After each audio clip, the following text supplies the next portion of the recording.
സ്നേഹരാഗം ഭാഗം 40. ഇന്ന് വൈകുന്നേരം നന്ദനയെ ഡിസ്ചാർജ് ചെയ്യും എന്നാണ് പറഞ്ഞിരിക്കുന്നത്. ദേവൻ അവളെ റൂമിലേക്ക് മാറ്റി വേണ്ട കാര്യങ്ങൾ എല്ലാം ചെയ്തു കൊടുത്ത് വീട്ടിലേക്ക് പോയിരുന്നു. എന്നാൽ ഇടയ്ക്കിടയ്ക്ക് അവൻ വന്ന് കാര്യങ്ങൾ അന്വേഷിച്ചിരുന്നു. നീതുമോളും വന്നിട്ടുണ്ട്. വൈകുന്നേരമാകുമ്പോഴേക്കും ബില്ലെല്ലാം സെറ്റിൽ ചെയ്യാമെന്നാണ് പറഞ്ഞിരുന്നത്. ഡിസ്ചാർജ് കിട്ടുമ്പോഴേക്കും അതെല്ലാം ഓക്കെ ആകും എന്നാണ് പറഞ്ഞിരിക്കുന്നത്. ദേവൻ ഉച്ചയാകുമ്പോഴേക്കും എത്താമെന്ന് പറഞ്ഞിട്ടുണ്ട്. നന്ദനയും കുഞ്ഞും സുഖമായി ഉറങ്ങുകയാണ്. ഡോക്ടർ പരിശോധനയ്ക്കായി റൂമിലേക്ക് വരുന്നത് കണ്ടപ്പോൾ അനിത നന്ദനയെ തട്ടി വിളിച്ചു. നന്ദന മയക്കത്തിൻ്റെ ആലസ്യം വിട്ടെഴുന്നേറ്റു. കുഴപ്പമൊന്നുമില്ല, ഡോക്ടർ മരുന്ന് കുറിക്കുന്നതിനിടയിൽ അനിതയോട് പറഞ്ഞു. അത് കേട്ടപ്പോൾ തന്നെ അനിതയ്ക്ക് ആശ്വാസമായി. ഉച്ചയായപ്പോൾ നീതു ക്യാൻറ്റീനിൽ നിന്ന് ഭക്ഷണം വാങ്ങിക്കൊണ്ടുവന്നു. ഭക്ഷണം കഴിച്ചു കൊണ്ടിരിക്കുമ്പോഴാണ് ദേവൻ വന്നത്. ആഹാ, ദേവൻ വന്നോ? ഇരിക്ക്, അനിത പുഞ്ചിരിയോടെ പറഞ്ഞു. ഭക്ഷണം കഴിച്ചോ ദേവേട്ടാ? നീതുമോൾ ചോദിച്ചു. ഉവ്വ്, വീട്ടിൽ നിന്നും കഴിച്ചിട്ടാണ് ഇറങ്ങിയത്, അവൻ കസേരയിൽ ഇരുന്നു കൊണ്ട് പറഞ്ഞു. നന്ദന ഒന്നും മിണ്ടാതെയിരുന്ന് ഭക്ഷണം കഴിച്ചു. അവൾക്ക് എന്തൊക്കെയോ പറയണമെന്നുണ്ട്, എന്നാൽ ഒന്നും മിണ്ടിയില്ല. ഭക്ഷണം കഴിക്കുന്നതിനിടയിൽ കുഞ്ഞ് കരഞ്ഞു. അനിത കുഞ്ഞിനെ എടുത്ത് ആശ്വസിപ്പിച്ചു കൊണ്ടിരുന്നു. ഡിസ്ചാർജ് ബില്ലുകൾ അടയ്ക്കാൻ വേണ്ടി ദേവൻ പോയി. ബില്ലെല്ലാം അടച്ച് അവർ ഹോസ്പിറ്റലിൽ നിന്നും ഇറങ്ങി. കുറച്ചകലെ പാർക്ക് ചെയ്ത കാർ എടുത്ത് ദേവൻ വന്നു. നന്ദന കുഞ്ഞുമായി മുൻ സീറ്റിൽ കയറി.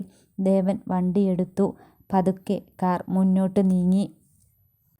വൈകുന്നേരമാണ് രഞ്ജിത്തിൻ്റെയും ഗായത്രിയുടെയും വെഡ്ഡിംഗ് ആനിവേഴ്സറിയുടെ പാർട്ടി ഉള്ളത്. അതിന് പോകാനായി റെഡിയാവുകയാണ് കീർത്തനയും അർജുനും.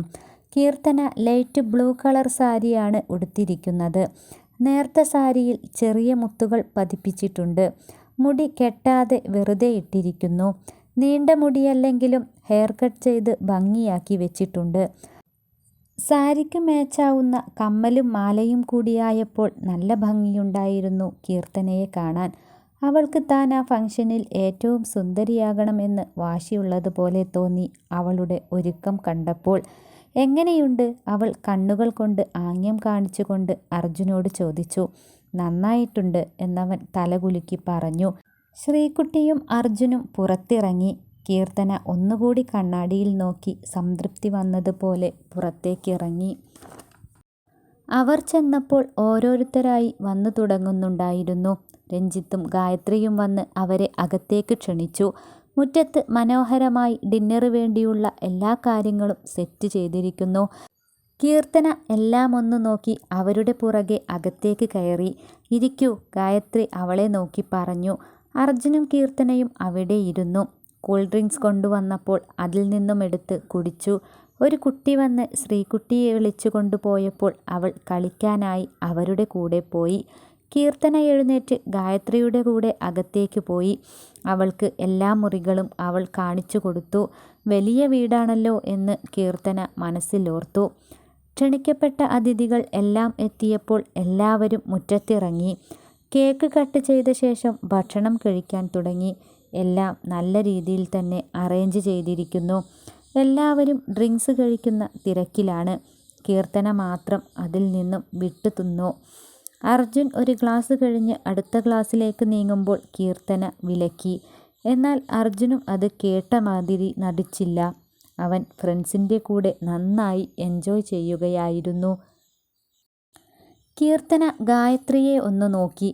അവളും ഒരു സങ്കോചവും കൂടാതെ ഇരുന്ന് ഡ്രിങ്ക്സ് കഴിക്കുന്നത് കണ്ടപ്പോൾ അവൾ അമ്പരന്നു. ഒരുമിച്ചല്ലെങ്കിലും കുറച്ചായി ഗായത്രിയും കഴിക്കുന്നുണ്ടായിരുന്നു. ഗായത്രിക്ക് ഇതെല്ലാം പതിവാണെന്ന് കീർത്തനയ്ക്ക് തോന്നി.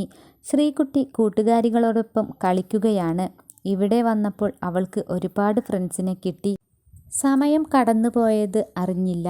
അർജുൻ ആകെ കുഴഞ്ഞു മറിഞ്ഞിരിക്കുകയാണ്.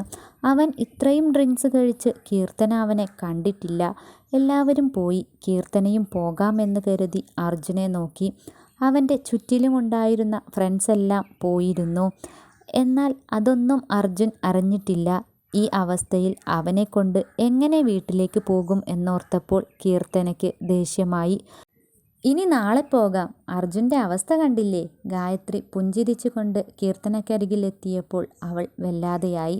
ഗായത്രിയുടെ സ്വരത്തിൽ ഒരു കളിയാക്കൽ ഒളിഞ്ഞുകിടപ്പുണ്ടെന്ന് അവൾക്ക് പറയാതെ തോന്നി. ഞാൻ വീട്ടിലേക്ക് ആക്കിത്തരാം, അന്നേരം രഞ്ജിത്ത് പറഞ്ഞു. അത് കീർത്തന തട്ടിക്കളഞ്ഞില്ല. രഞ്ജിത്തിൻ്റെ കൂടെ അടുത്തേക്കാണെങ്കിലും ഒരു യാത്ര ചെയ്യാമെന്ന് കരുതിയപ്പോൾ അവളുടെ മനസ്സ് തുളുമ്പി. ഞാൻ കൂടി വരാം പറഞ്ഞുകൊണ്ട് ഗായത്രി ഡോറടയ്ക്കാൻ വേണ്ടി പോയപ്പോൾ രഞ്ജിത്ത് അവളെ തടഞ്ഞു. നീ തൽക്കാലം ഇവിടെ നിൽക്ക്. അച്ഛനും നീരജും അമ്മയും എല്ലാവരും ഉണ്ടല്ലോ, ഇവിടെ അവരുടെ കൂടെ നിൽക്ക്. ഞാൻ ഇത് ഹാൻഡിൽ ചെയ്തോളാം, അവൻ പറഞ്ഞപ്പോൾ അതുപോലെ ചെയ്യാമെന്ന് ഗായത്രിക്കും തോന്നി. അവളുടെ അച്ഛനും അമ്മയും അനുജനും എല്ലാവരും വന്നിട്ടുണ്ട്. അർജുൻ്റെ തോളിൽ പിടിച്ച് കീർത്തന എഴുന്നേൽപ്പിക്കാൻ നോക്കി.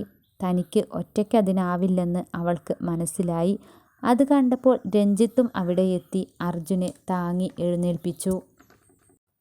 കീർത്തനയ്ക്ക് അവനെ പെട്ടെന്ന് താങ്ങാൻ കഴിഞ്ഞില്ല. അവൾ വേച്ചുപോയി. വീഴാൻ പോയപ്പോൾ അറിയാതെ അവൾ രഞ്ജിത്തിൻ്റെ കയ്യിൽ കയറി പിടിച്ചു.